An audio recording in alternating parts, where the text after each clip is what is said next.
L'évolution du contexte socio-économique mondial place depuis de longues années l'innovation, sous toutes ses formes, au cœur des facteurs de développement économique et du bien-être social.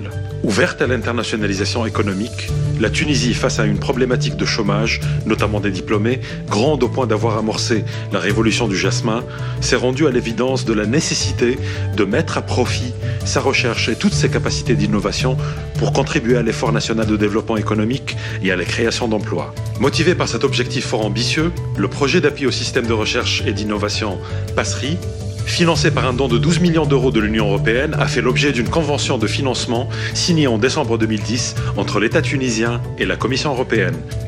Le PASRI a démarré au cœur de la crise en 2011 avec des préparatifs ayant duré près de 2 ans. Le ministère du Développement, de l'Investissement et de la Coopération internationale est le coordonnateur national du PASRI. Son intervention a été cruciale dans les préparatifs du PASRI. Il suit son avancement et intervient dans les moments décisifs. Le PASRI, à l'instar des autres projets financés par l'Union européenne, a fait l'objet d'une discussion conjointe avec l'Union européenne. De bout en bout du processus, le LDCI est présent, bien sûr, parce qu'il est membre en général des comités de pilotage de ces programmes, et à part ça, parce qu'il est le garant en dernière instance du bon fonctionnement de la coopération avec l'Union européenne.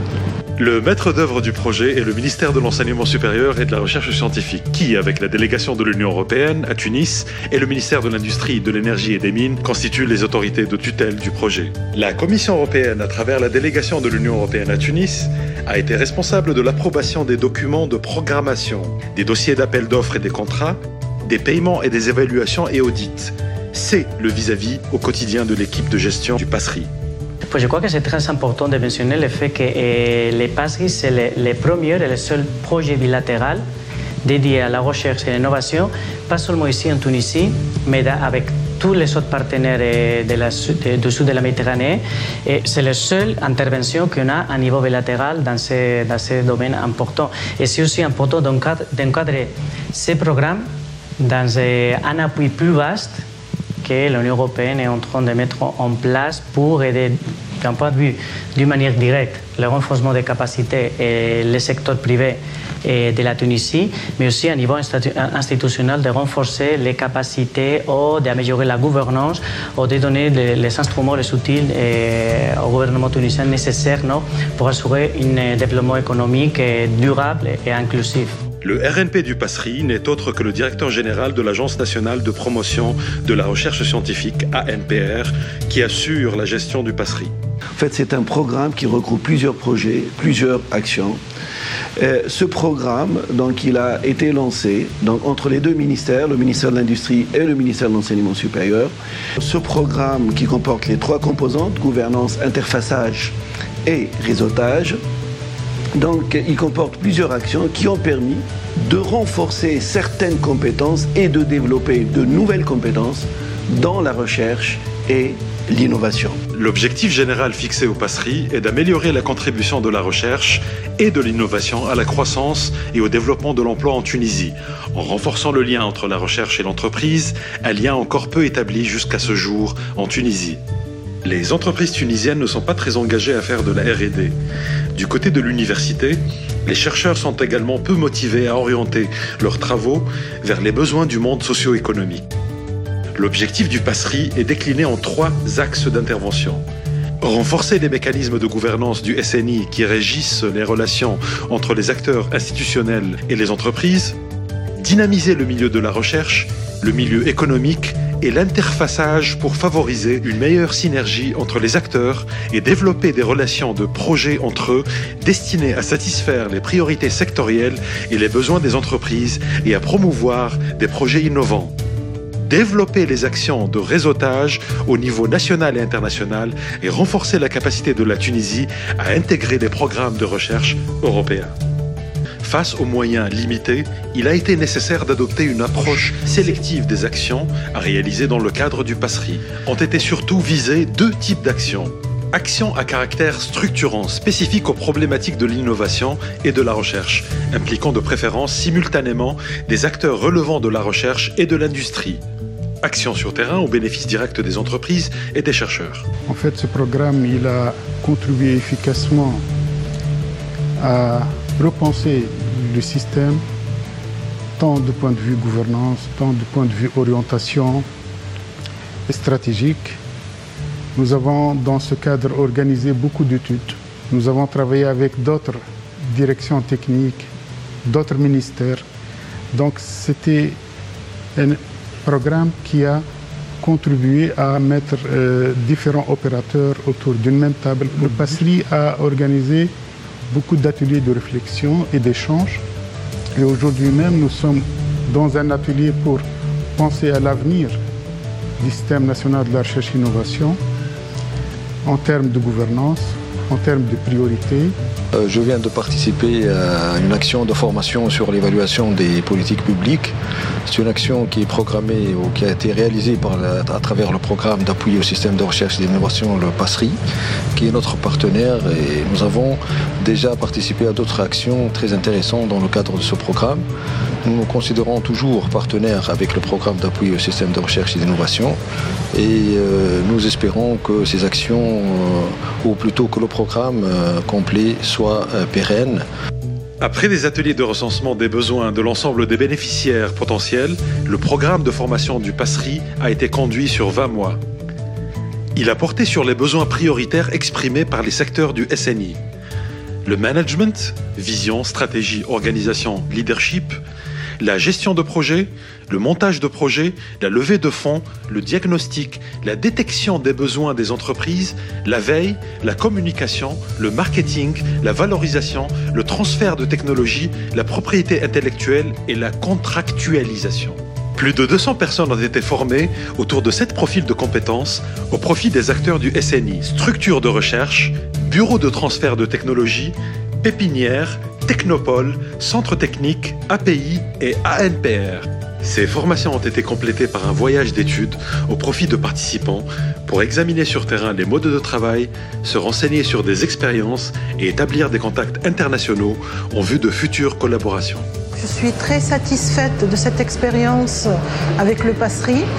J'ai profité de plusieurs formations. Donc, moi, je vois le PASRI comme une stratégie complète et non un module ou des modules isolés.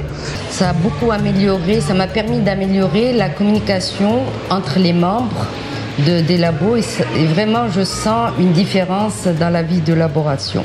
Donc en fait, c'est un programme de formation qui est très large, très diversifié, qui a permis vraiment à tous les participants, on était tous des managers de structures de recherche, mais pas dans les mêmes domaines et pas dans les mêmes secteurs d'activité de recherche, d'acquérir vraiment des compétences complémentaires des compétences qu'on peut déjà avoir en étant chef d'équipe à la base.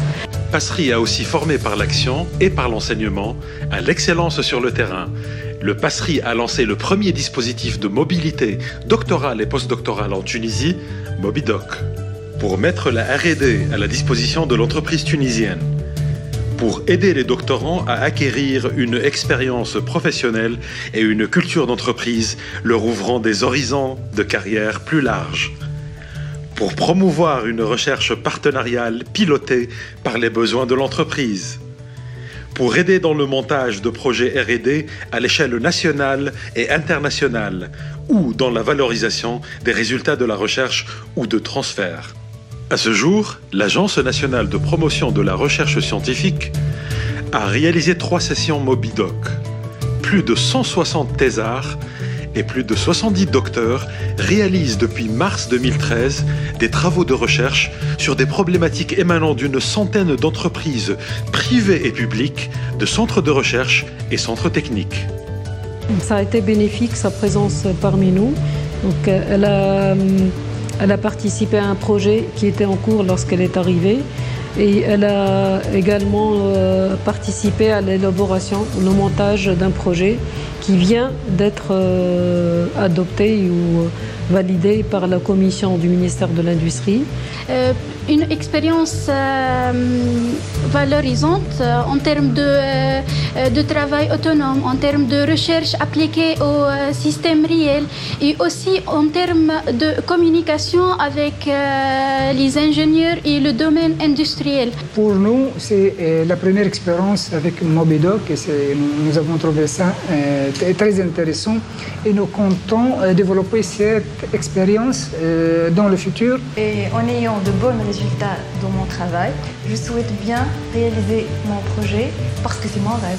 Ce programme nous a permis de travailler sur des sujets appliqués dont un intérêt vraiment absolument clair dans la valorisation des produits agro-industriels, des déchets agro-industriels, pour l'alimentation animale ou pour autres également déboucher l'agroalimentaire, l'industrie alimentaire, l'alimentation humaine ou bien animale. J'espère également qu'on pourra développer davantage ces collaborations en l'étendant vers les industriels qui fabriquent les aliments pour bétail et ainsi les impliquer dans ce projet. L'assistance aux entreprises a encore fait l'objet d'une intervention directe à travers l'action de la GIZ, résultat de la composante interfaçage.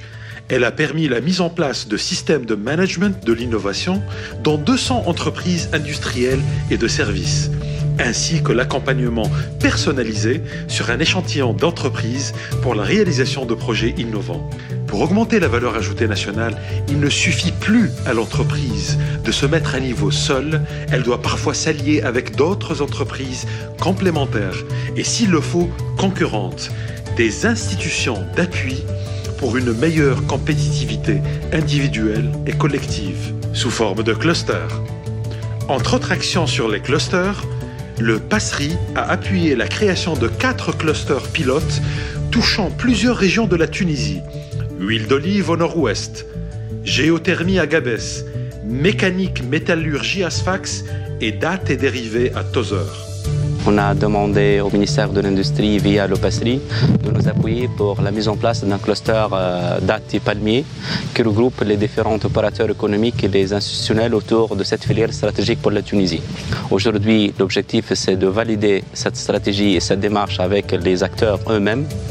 Et on a maintenant l'adhésion d'une quinzaine en fait, d'acteurs, en plus que d'une dizaine en fait, de structures d'appui pour aller au bout de cette démarche.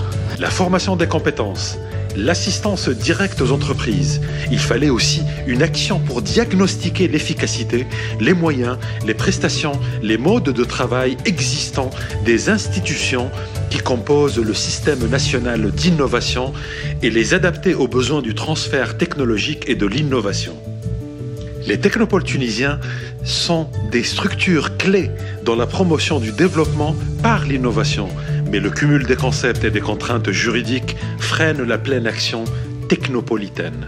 Le PASRI a assisté pour leur développement et la proposition d'une approche optimisée et rationalisée de ce système et de ses composantes en vue de renforcer le développement, la compétitivité, l'efficacité et la pérennisation des technopoles et de leur réseau au service du développement, de l'innovation et des entreprises innovantes en Tunisie.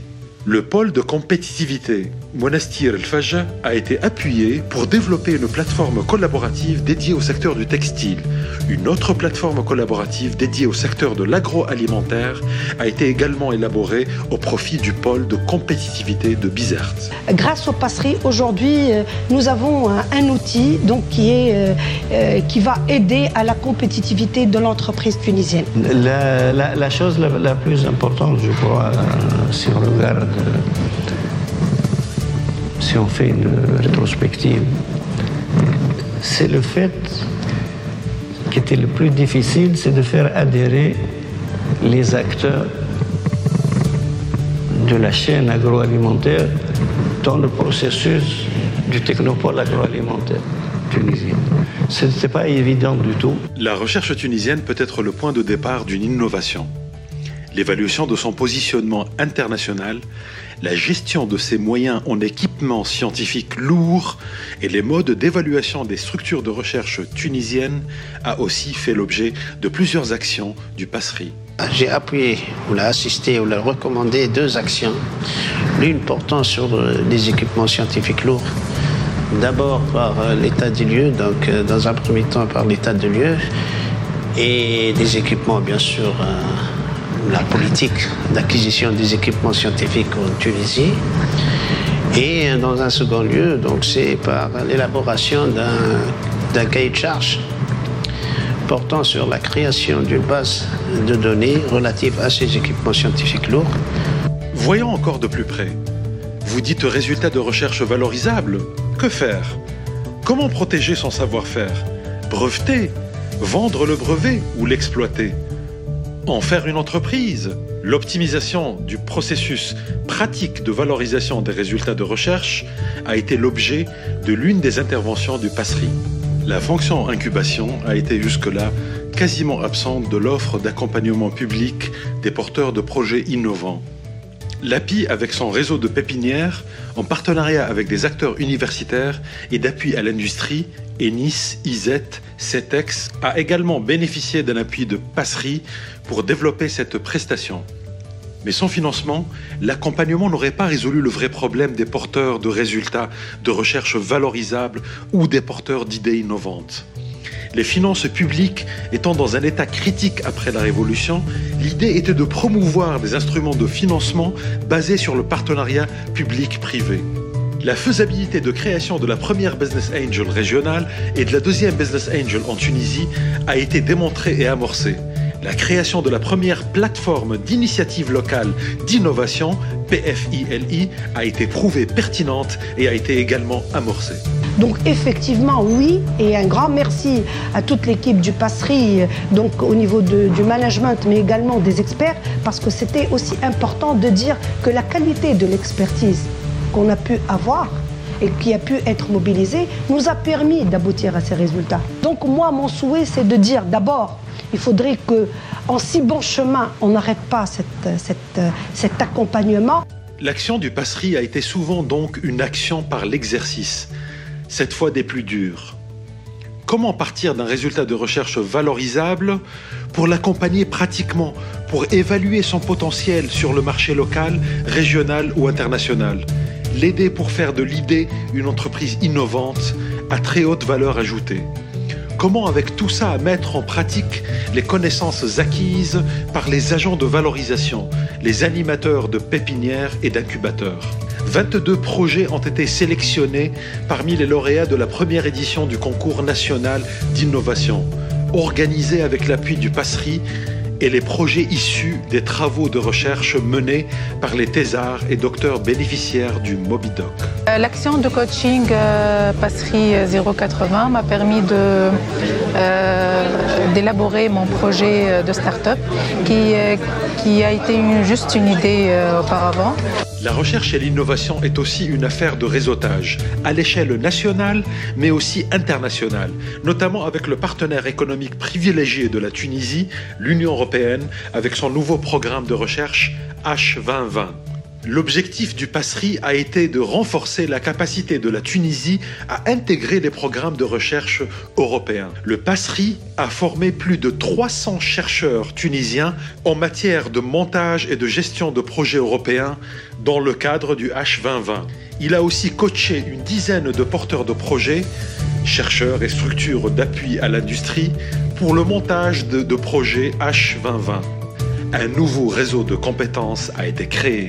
En se basant sur les points positifs du coaching de la première vague, deuxième vague et du premier PASRI, je dirais après le PASRI, il faut avoir un autre PASRI ou un autre terme, mais continuer dans cette démarche, dans cette dynamique pour encourager l'excellence scientifique. Notre projet il a été soumis et ça a été positivement évalué. Il est sur la liste de réserve et moi je considère que c'est une réussite pour moi. Comme tout projet, le PASRI arrive à sa fin. Le souci de la pérennisation a été particulièrement une préoccupation. Des actions spécifiques de pérennisation pour la plupart des activités pour capitaliser sur l'expérience ont été conduites jusque-là. Des actions futures sont désormais conçues. Elles ne dépendent que de la volonté et de la motivation des individus, qu'ils soient des acteurs du monde académique ou du monde socio-économique ou des décideurs? Actuellement, on parle de la clôture du Passerie ou de la fin du Passerie, mais pour moi, ce n'est pas une fin. Au contraire, c'est un début d'une nouvelle période pour concrétiser tout ce qui a été fait dans le cadre du Passerie, pour pérenniser et pour donc créer d'autres actions. Alors, pérennisation, donc il faut parler d'un Passerie version 2 qui, cette fois-ci, ne regroupera pas seulement les ministères de l'Industrie et de l'Enseignement supérieur, mais il regroupera beaucoup plus de ministères, beaucoup plus d'organismes, la société civile, étant donné que la recherche et l'innovation ne couvrent pas seulement l'industrie et la recherche. Il y aura, Inch'Allah, les ministères de l'agriculture, la santé, l'équipement, l'environnement et tant d'autres. Voilà.